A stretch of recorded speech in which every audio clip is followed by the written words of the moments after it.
How's everyone doing today? Excellent, excellent. It's a real pleasure to be here. And I have to admit, I've given many talks in many different parts of the world, but not once did I manage to go down a set of stairs with some smoke behind me. So that was incredibly good fun, I have to admit, to begin with. I was actually contemplating whether I do a little catwalk, but then I realized I neither have the hair nor the attire for that. So thankfully I decided against it. But I'm here today to talk to you about virtual reality. My job role specifically at PwC is I'm involved fully in virtual reality and augmented reality, talking to clients about the business value of the technology, how they can gather return on investment, and we're also developing projects internally in the firm as well. I won't go into them during this talk, but if you're interested in hearing about them, and there's one which is particularly exciting, just let me know at the Q&A. And feel free to take down my details if you'd like to have a chat later on.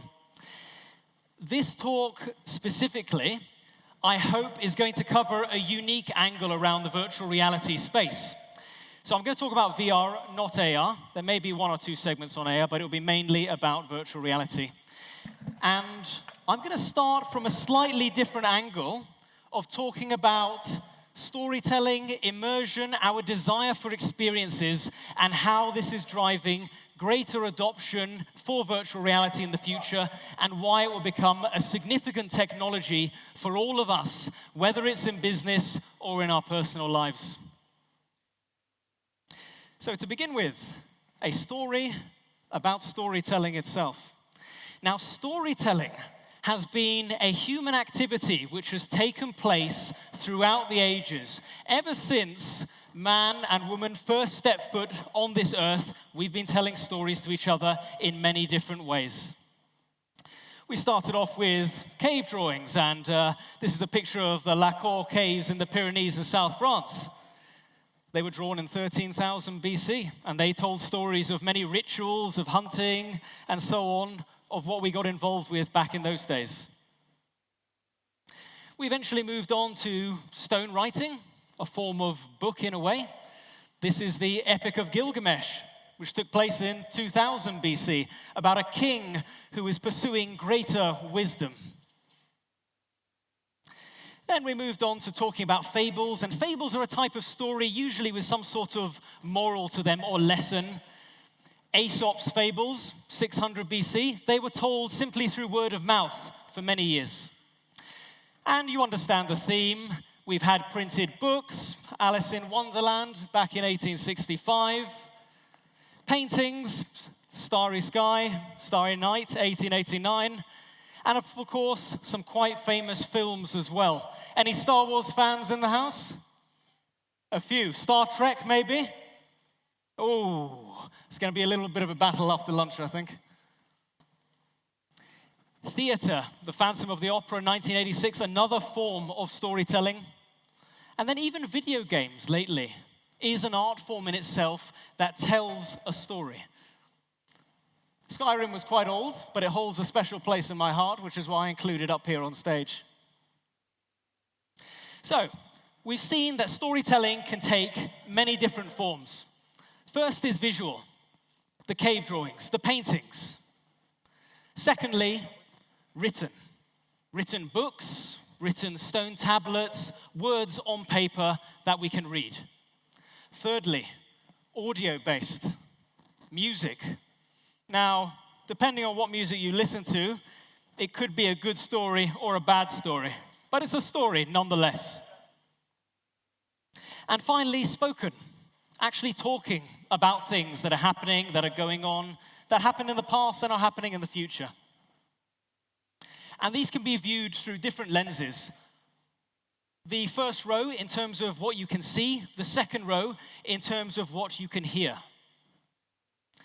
And then the first column, more abstract, the second column on the right, more explicit, talking exactly about what these stories are about. Now, most stories are not one or the other, but they're actually a hybrid, a mix of all these different types. And you can see them here. Even presentations like this, in a way, are a form of storytelling. I'm trying to get a message across to you. So we've been telling stories for a very, very long time now. And the objective of storytelling, whether it's in our personal lives or in business, is to entertain, to provide information, to make you feel something, whether that's anger, happiness, acceptance even, persuasiveness. Now let's talk about immersion and our continuing quest to increase our immersion in the world and increase the amount of experiences that we want to have. A poll was done back in 2014, it was the Harris poll.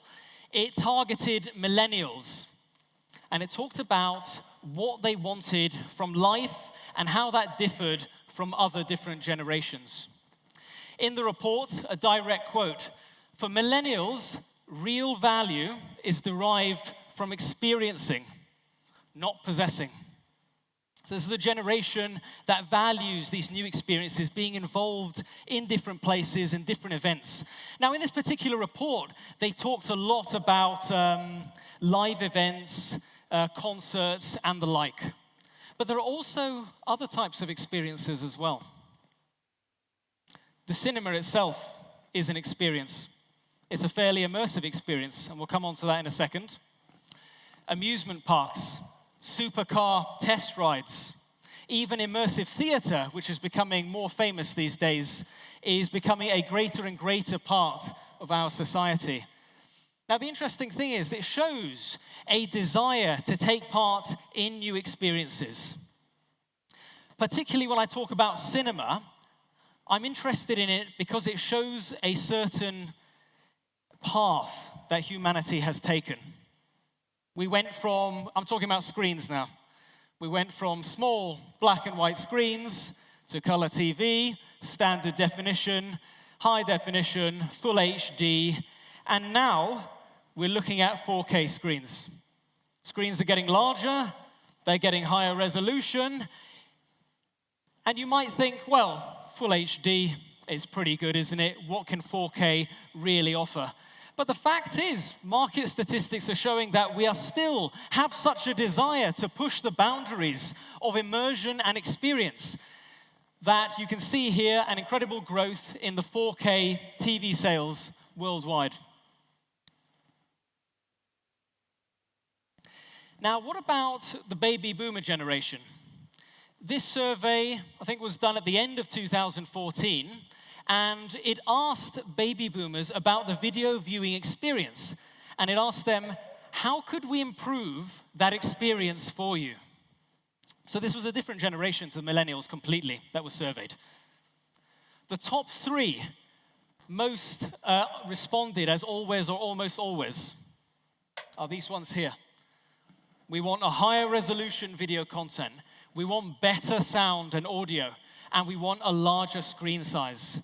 Again, signs that we're trying desperately to get into these new experiences and these new worlds. Ultimately, what this is pointing to is that as a society, as a human race, we crave immersive experiences.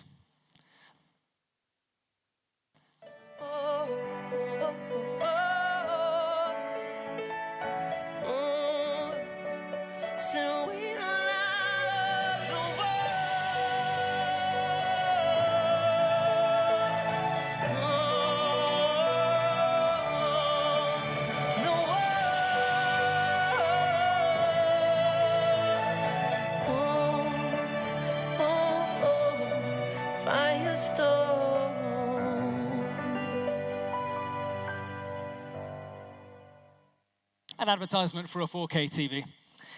You know what the most disappointing part of that advertisement is? You know, it's wonderful, the fireworks going off, you have a couple sharing a moment. It's it feels immersive, especially on a big screen like this. But then all of a sudden, that experience, you zoom out, and it's shown that it's just a video clip on a TV screen in front of you. It's not quite an immersive experience, and that is the real kicker, for me at least.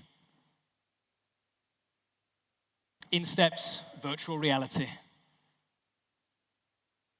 Now, I know Timothy talked about the difference between VR and AR here, and I probably don't need to explain it. Is everyone happy with virtual reality and the differences between virtual reality and augmented reality? Oh, okay, no, there's a few who aren't. Okay, well, in that case, I'll give you a quick summary. Virtual reality is all about immersing you in different worlds, disconnecting you from this real life and taking you to another place or another time. Augmented reality is all about being in the real world and providing contextual information on top of that world, usually via bringing in virtual elements. Virtual reality is about immersion. Augmented reality is about information. There are a range of different headsets on the market. Let's get an idea of who's tried what. Who's tried something like the Google Cardboard? Okay. Who's tried the Samsung Gear VR? Who's tried the Oculus Rift? And finally, the HTC Vive. Okay. Who hasn't tried any virtual reality experience? Okay. Right. So, to give you a summary, there are a range of different headsets on the market, but they all serve a different purpose. They're not quite competing because they talk to different markets. On this side, the budget side, Google Cardboard, great for education. It's cheap, it's disposable, and it's easily distributed. And has low maintenance requirements. You just shove a smartphone in there and you're good to go. Samsung Gear VR offers a more premium experience in the mid-range level. Higher quality chassis, still portable. And then we get to the Oculus Rift and the HTC Vive, the higher end of the market. Now, this is generally where at least I see enterprise tends to play. The reason is, with these devices, you have far more immersive and different interaction capabilities. And I'll explain this a bit further here. So in virtual reality, we build a sense of immersion in multiple different ways. But ultimately, every virtual reality headset, at its core, allows you to look around different worlds, up, down, left, right. You move on to some of the more advanced ones, and they allow you to move physically in that virtual space. And then finally, you can also interact with a lot of them as well. Actually use your hands to open doors, to pick up objects, to say hi to people, and so on.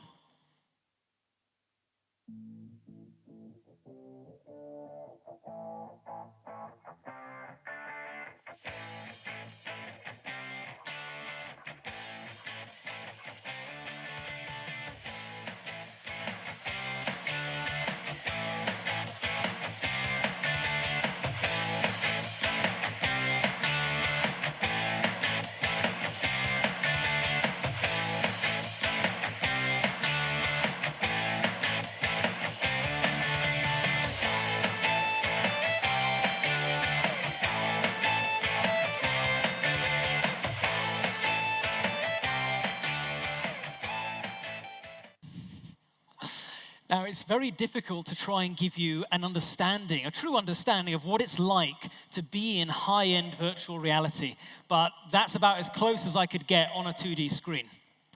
The interesting thing at the end, where a few people were laughing, where he sort of goes back because he's about to get hit by the whale's tail. It's funny, but that reaction is sort of the core reason that makes virtual reality such a strong medium in the first place.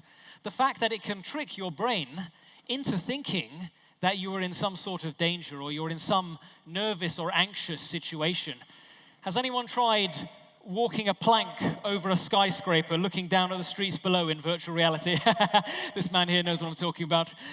I can tell you, I've run that experience with many people in a completely safe environment, not in a stage with multiple layers, but just flat ground. And there is just an absolute horror in taking that step forward, even though logically there is no problem whatsoever. Virtual reality taps into that lizard brain in our head and convinces us that this world that we see in front of us is real. And we haven't had a medium that's been able to do that until now. Virtual reality is basically our most immersive storytelling medium that we've created as a human race so far. It allows us not only to be a spectator in an environment, but to actually be one of the participants, one of the protagonists in a story, to experience something firsthand as opposed to as a third party from behind a screen. It also allows us to go to places that we would otherwise be unable to go, whether that is because we have time constraints, whether that is because we have health constraints, or even whether because we have physical constraints because we haven't invented a time machine yet. So, talked a lot about the consumer space and a lot about the abstract idea of storytelling and immersion.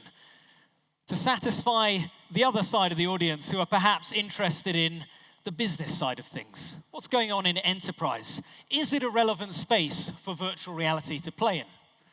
We'll try to answer those questions now. Here are a few examples of how organizations around the world are using virtual reality right now. Not as a theory, not as an experiment, but actually doing it in operations. So, Walmart, the famous US supermarket chain.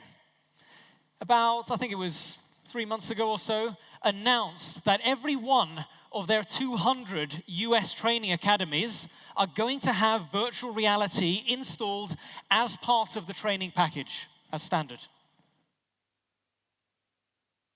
Sotheby's, the famous auctioneer. They're using their real estate arm is using virtual reality to try and give potential clients a vision, a real vision, an immersive vision of what it's like to be in these properties and to walk around them and actually experience it as if you were there without having to travel there. Lowe's, which is an American home improvement store, they're using virtual reality to allow customers to make changes to their rooms and to their houses, to implement furniture and change the way it looks, and then experience that in the virtual world. And a very interesting one, actually. In the UK, we've already used virtual reality in the courtroom. We've used it to try and give judge, jury, an idea of what it was like to be from the point of view of the witness, and also to create an immersive visualization that makes sense of, in this case, the accident scene.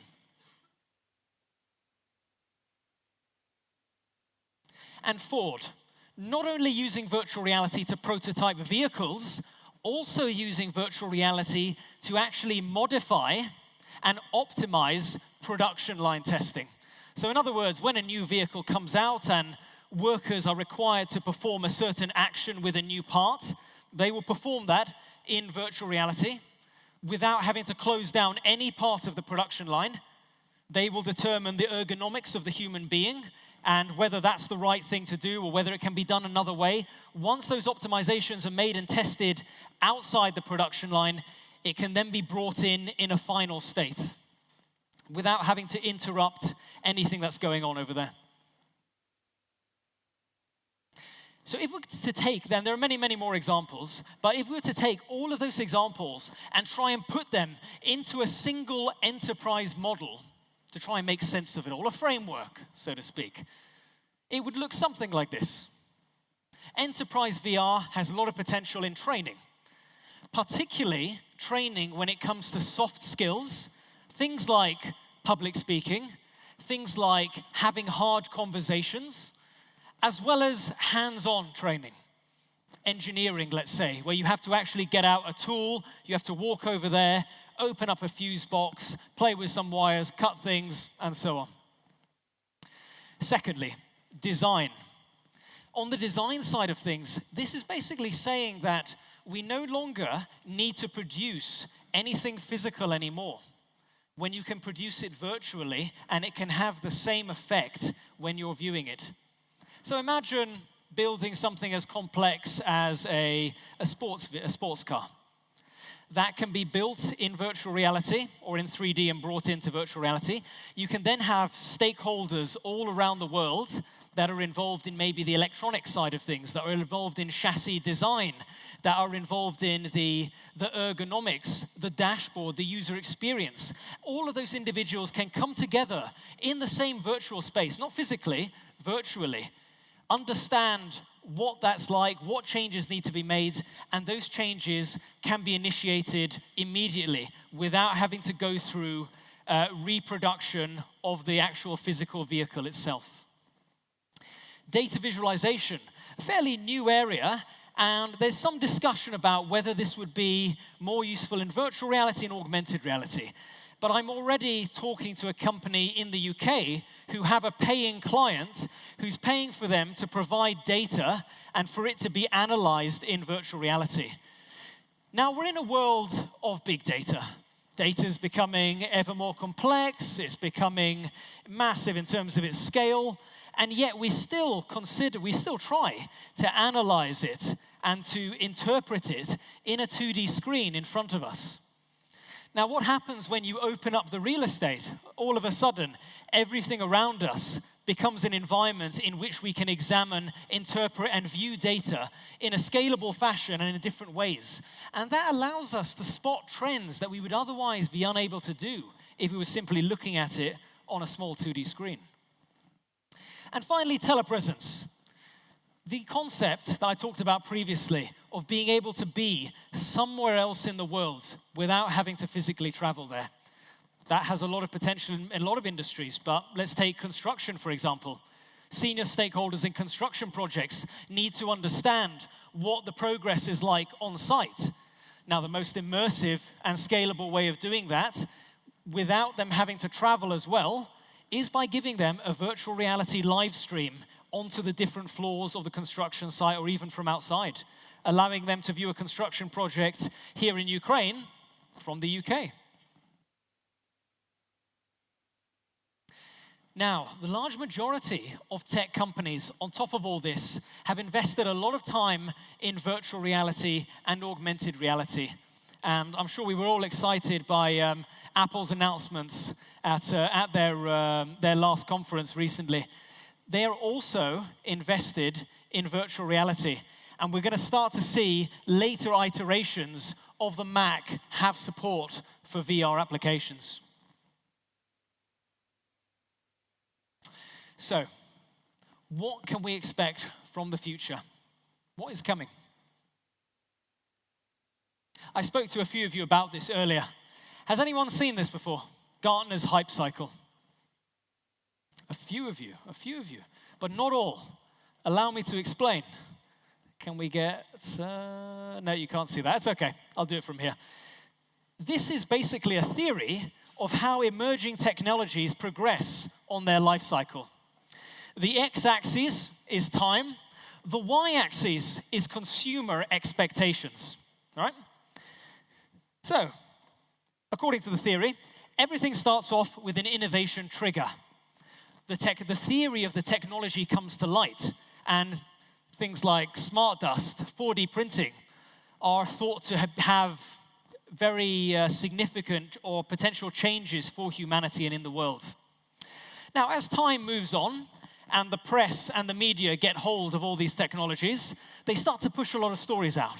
Everyone starts to get very excited and very pumped up about what's going on in the world. And you reach this second stage, the peak of inflated expectations.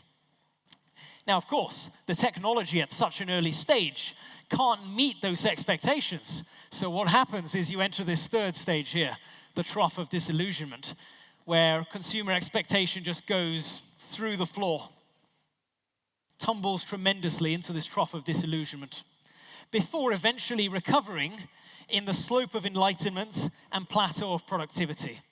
Now, this stage is interesting because that's when the technology is starting to see more and more use cases, enterprises starting to become more and more comfortable with it, and it's seen as less of a risk to implement in organizations. Technologies that become an everyday part of our lives and become mainstream leave this cycle at that point. The interesting thing is here, two interesting things. Firstly, augmenting reality, about to have a really hard time, according to Gartner. virtual reality and augmenting reality ahead of every other single emerging technology, including blockchain, including drones, including artificial intelligence, in terms of maturity. And then finally, the reason this is colored light blue. Gartner expects there to be mainstream adoption of virtual reality technology in 2 to 5 years' time. Now it's just around the corner, basically. So, a little bit around the stats. I'm sure you've heard lots of stats before, so I won't go too overboard with this, but at the moment, the industry is estimated to be worth a few $1 billion. By 2021, that will grow exponentially to $75 billion. Secondly, there is a perception that virtual reality is just for gaming and entertainment purposes and doesn't really have a place in the business. And that, of course, is absolute rubbish. The expectation is that almost half of all revenue that comes from virtual reality will come from the enterprise. And finally, PwC recently did a report purely on the entertainment and media industry globally, and it looked at the next 5 years of where this is going. Virtual reality has the highest growth prospects out of every section in entertainment and media. We also predict over 250 million head-mounted displays will be in use by 2021.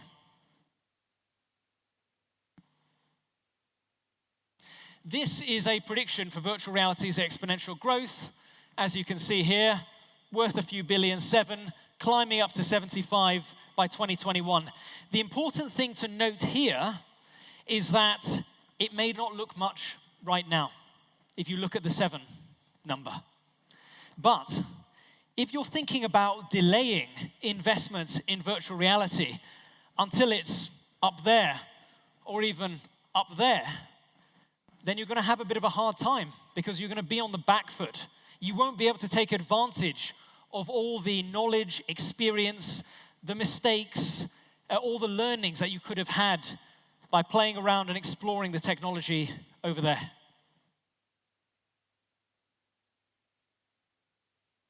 So what else? What does the future look like? Immersive events is one of them. Attending concerts, live sports. At the moment, if we can't make it to the stadium or the tickets are too expensive, what's the next best thing? Anyone can shout it out. TV, exactly. But is that immersive enough? We're desperately trying to increase the size of our TVs in an effort to get into that world. There is a solution. You can imagine the idea of, at a concert or a sports event, a tennis match, we take a few of the front row seats out. Could take a few of the front row seats out here. We put a virtual reality recording device in there. That would allow, depending on the infrastructure, of course, an almost unlimited number of people to attend via virtual reality and actually experience that event not as a third person, not as a spectator, but as someone who actually has a seat in that venue. And that's quite powerful. It's powerful from a revenue generation perspective. It's powerful from a disruption perspective to the industries. Immersive meetings. Has anyone had a virtual reality meeting before? Oh, one person. Well done. So this is a picture of Facebook Spaces. It's a product which allows up to 4 people to meet in virtual reality, to bring in different environments, to interact, to collaborate with each other. I've had a few meetings in VR so far, and my observations are that this is an incredibly immersive way of having a meeting. And as far as comparisons to video conferencing is concerned, there is no comparison, really. I'll give you an example which is from my personal life. I once met a friend in Facebook Spaces, both of us with our Oculus Rifts in our different houses on different cities. And he pulled in a 360 video of his friend's wedding. And suddenly everything around us became his friend's wedding. And he looked at me and he said, Jeremy, look behind you. See that guy over there? And I turned around. And there was, a chap sitting there, he was wearing a beige suit, and he said to me, gave me stories and anecdotes about this person. And at the end of that, it was only a 15-minute conversation, but I felt a much deeper connection as a result. Immersive moments. So, at the moment, how do we capture moments in real life to enjoy them later on, to relive them? Videos and photos, exactly. But can we go even further than that? How do we relive those moments in a far more effective and immersive way? You know the answer already, but I'll tell you it again. It's via virtual reality. In the future, we'll be able to have moments in the past that we can relive through a VR headset or otherwise, that provide us a proper understanding of how that was like back in those days, that atmosphere all around you, creating a real sense of immersion there. Immersive art. Did you know that this is now becoming a recognized new art form in the world? The Royal Academy in London is actually running events specifically to allow artists that specialize in creating art in virtual reality to showcase all of their creations at these exhibitions. And immersive learning, of course. Schools are starting to adopt virtual reality to create more inspiration, more excitement about various classes. Think about history, for example. Being able to travel back in time to various points in the world's evolution and actually get a proper picture for what is going on. The amazing thing about immersive learning, I had a little bit of an experience, just an idea. Has anyone tried the Apollo 11 mission in virtual reality? Yeah, fantastic. One or two as well. So Apollo 11 allowed me to enter the actual craft itself. And I was sitting there, and I looked to my right, and there was Neil Armstrong and Buzz Aldrin on the seat next to me. I then looked to my left, outside the Apollo 11 craft, and I looked through the window. I could see the curvature of the Earth start to appear as this craft was leaving Earth's atmosphere. And it was quite an amazing experience. And it made me extremely jealous about the next generation of children, where this could very well be a key part of learning. So, to summarize, this is sort of your cheat sheet for the whole event or the whole talk. Storytelling is something we've always done. Ever since the beginning of humankind, when we first stepped foot on this planet, we've been telling stories in many different ways. It doesn't only apply to our personal lives, we tell stories in business as well. We tell stories in business to try and convince people, to try and give them information about new products, about new markets. We crave immersive experiences. Whether it's through the different experiences we like to have nowadays, through cinema, through immersive theater, through supercar rides, through amusement parks, we're after trying out different things, and we want to experience that in an immersive way. We keep asking for bigger TVs. We keep asking for higher resolution gadgets. It's clear we want to enter these worlds. We want to be part of them. Virtual reality steps in very nicely there, because as a medium, it's the first one we've created as humankind that actually achieves this goal. It's a storytelling device, but it's one of the most immersive storytelling devices possible, which combines all of the elements that we spoke about before, the audio elements, the visual elements, the textual elements perhaps, the spoken elements. The industry is expected to grow strongly. You've seen the stats, you've seen the views from multiple different providers, PwC, Greenlight Insights, and the number of tech companies that are actually involved and invested in this space. And the wonderful thing is, the best is yet to come. For anyone that's experienced virtual reality, that is the worst it will ever be. It will only improve from here on out, and we will continue to create more and more immersive experiences. And I'm fairly certain that a lot of you will join us on that journey to creating and developing these new worlds. So it's something I'm very excited about, and hopefully you are too. Thank you everyone for listening. Thank you, Jeremy.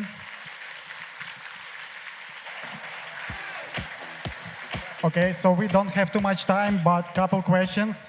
Whoever first, please raise your hand. Good evening. Hello. I want to ask you how augmented reality will be changed by AR Kit and AR Core, and should we wait VR Kit in the nearest future? Your last bit, should we wait for a VR kit in the future? Okay. AR Core and AR Kit represent an important milestone on the pathway of augmented reality to mainstream societal adoption. And the reason for that is you look at the market. Who has Android phones and Apple phones? Now, at the moment, there's only a small segment that will support AR Core and AR Kit. But as the technology progresses and as more and more phones get on board and start to get supported by these two technologies, then all of a sudden, 90% of the market or more has the technology in their pocket by default. Whether you're interested in augmented reality or virtual reality, you buy a phone, it has augmented reality on it. That's an important point, because suddenly, when the technology becomes default, that's when it starts to integrate itself into society. That's when the business cases start to become easier to develop.